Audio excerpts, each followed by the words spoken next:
Bloomberg Audio Studios. Podcasts, radio, news. Welcome to the Daybreak Asia podcast. I'm Charlie Pelletin for Doug Krisner this week. South Korean President Yoon Suk-yeol declared surprise martial law and then reversed it hours after the country's parliament voted to block it. 바로 국무회의를 통해 I will accept the Parliament's request and lift martial law through a cabinet meeting. However, although I immediately convened a cabinet meeting, the quorum for resolution has not been met due to the early hour. So I will lift it as soon as the quorum is reached. Now, the surprise move led South Korean stocks to open lower following the overnight political turmoil. And for more, we heard from Rory, chief China economist and head of Asia research at TS Lombard. He spoke with Bloomberg's Sherry An and Heidi Stroud-Watts. When it comes to how you view this and how markets potentially view this, is this sort of a whirlwind, sort of whiplash, one-time jolt of volatility, or does this suggest that elevated volatility is something we need to be careful of going forward? Yeah, I think we need to be ready, Heidi, for a period of extended volatility, with particularly the won likely to be under pressure. I mean, already we have the Trump factor and the China trade competition, some idiosyncratic Korea-Trump risk through the IRA, which has been a massive beneficiary for Korean companies, and then the domestic economy weak and the BOK on a rate cutting cycle. So the won, I think, is in for a tough time for at least a few weeks while we see the domestic political situation start to stabilize and perhaps move towards this impeachment, which I think is quite likely, and eventually some clarity on the future of President Yoon. Well, you know, as you sort of characterise it, this might just be the spark of a cycle of political uncertainty, right, with a potential impeachment, then leading, of course, to another election and perhaps changes within that government as well. How critical is it for confidence to be maintained here, given, as Sherry mentioned, how externally vulnerable the South Korean economy is, but also how, you know, systemically key it is at a time when trade tensions are almost guaranteed going into next year? Yeah, absolutely. A critical node within the global economy, notably the semiconductor side, SK Hynix, Samsung, key providers of AI-related memory chips, which is very important at this stage of the cycle. But right down the value chain through to steel, ships, Korea is a key part of the global manufacturing cycle. So it's absolutely crucial for stability to be maintained, and not only from the manufacturing side, but also geopolitically with, of course, North Korea, China, Russia, and the spillovers potentially from North Korean troops in Ukraine, still as yet unknown for what it means within the wider Asia context. So political stability for Korea, absolutely crucial. And it just comes to show how much these political tussles can impact financial markets, right? I mean, we have seen this swift move when it comes to Korea-related assets overnight. And we're also watching a similar sort of collapse of government potentially unfold in France. We have a no-confidence vote there. The Philippines also struggling with its own issues when it comes to political violence as well. How closely are you watching all of these political wranglings around the world, and how big of a threat are they going into 2025 when we're seeing more real assaults on democracy in a way, especially when you have a more volatile Trump administration also coming in? Absolutely. I think this is a critical factor, something that the markets find very hard to price. Political risk is in many cases binary. It's very difficult to price until it becomes, in your face, as it has done today in the Korea situation.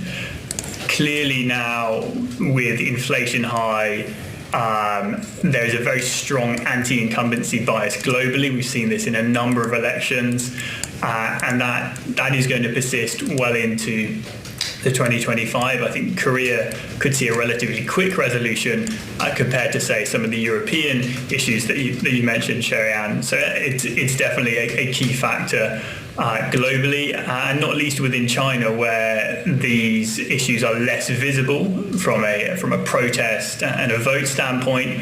but perhaps a more important factor in the policymakers' reaction function. You can track the number of protests there, and this is one of the factors we think that is pushing China towards an outside fiscal response in 2025. So, very important for global markets across the world, particularly in Asia, with China and Korea being top of our list here.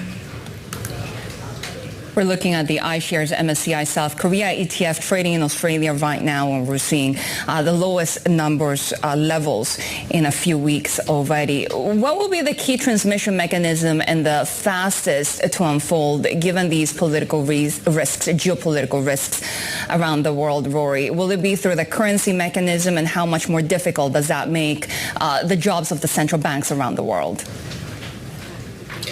Yeah, I think it is mainly the currency, and it does pose a really challenging situation for these central banks. If we take the BOK and Governor Li Changyong, for instance, the won already becoming a bit of a political issue before today's incidents, the won under pressure from a domestic macro standpoint, higher rates hitting property, hitting consumption through variable mortgages, the Trump tariff factor, as I touched on, and then also this structural push through the NPS, the National Pension Fund of Korea, reallocating in quite a significant way away from domestic assets to foreign assets. So the structural drive to won depreciation.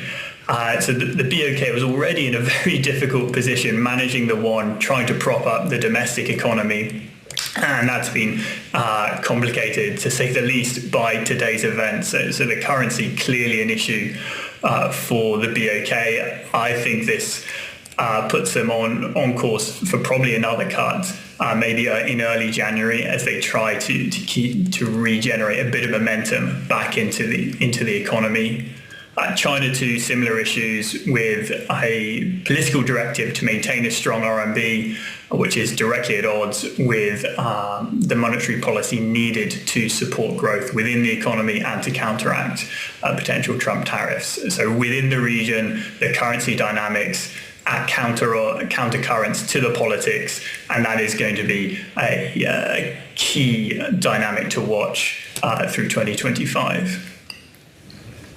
So many cross currents for potential risk and volatility into next year. Rory, we really appreciate you joining us late as it is for you. Rory Green from Global Data TS Lombard there.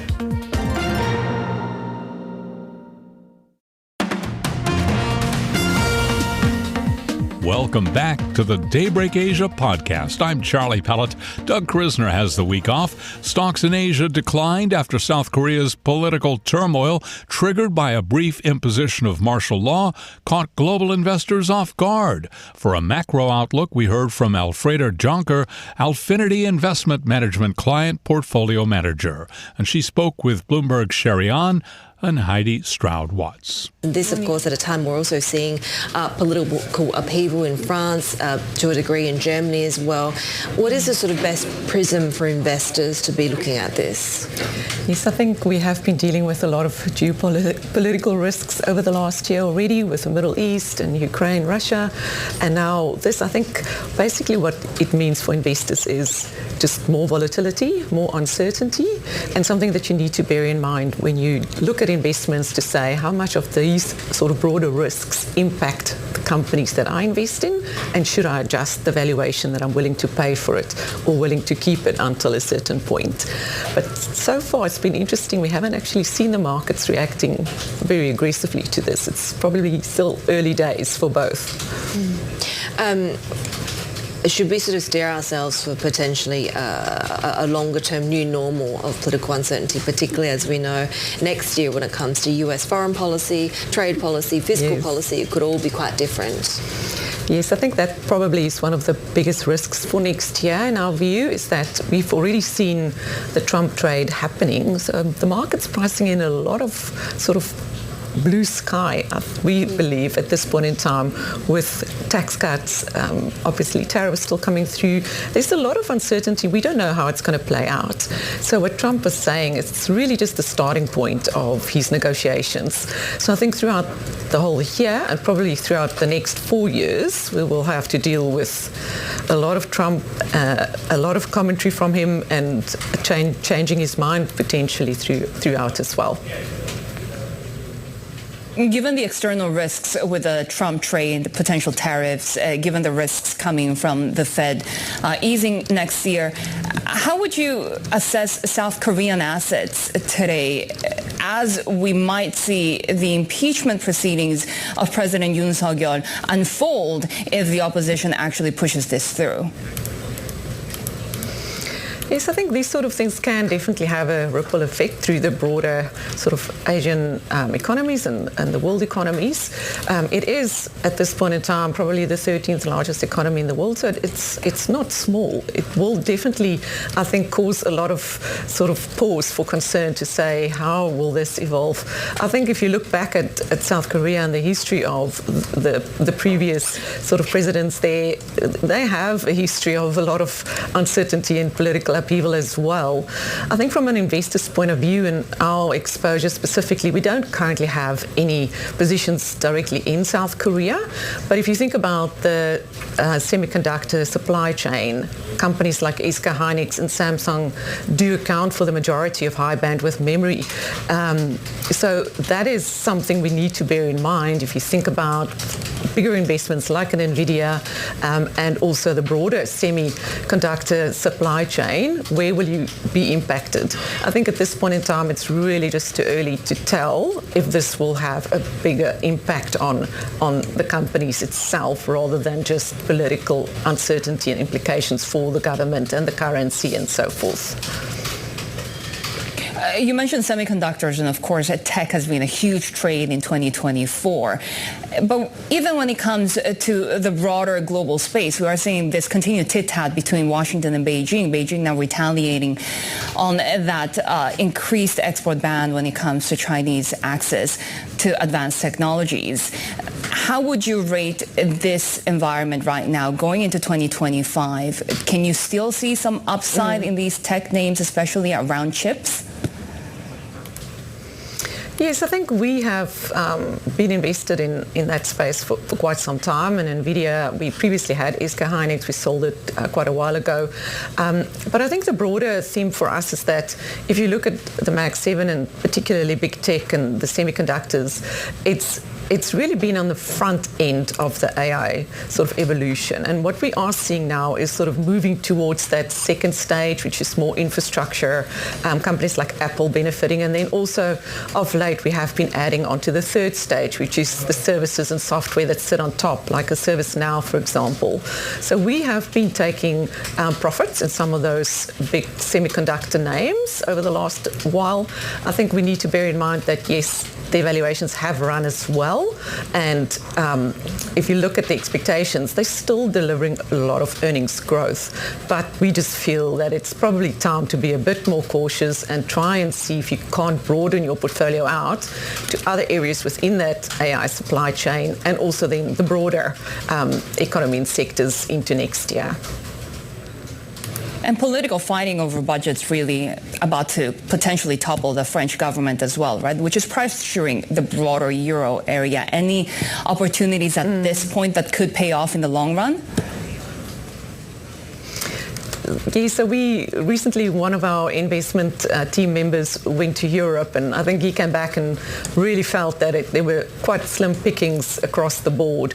If you look at the major drivers of those economies, France as well as Germany, you know, a lot of the vehicle makers have been in a bit of a recession. They're really getting hammered on the luxury side, with China not doing very well. So we continue to do more work on opportunities within Europe. But the political uncertainty, particularly for a large economy like France, really does keep us a little bit on the sidelines. We want to see how this play out and how this will impact the equity market there. So we have Schneider Electric, for example, in our portfolios, but for the rest, pretty limited at this point. Elfreda, always great to have you with us. Elfreda Jonker, who's a client portfolio manager and investment specialist at Alphinity Investment Management. Thanks for listening to today's episode of the Bloomberg Daybreak Asia Edition podcast. Each weekday, we look at the stories shaping markets, finance, and geopolitics in the Asia Pacific. You can find us on Apple, Spotify, the Bloomberg Podcast YouTube channel, or anywhere else you listen.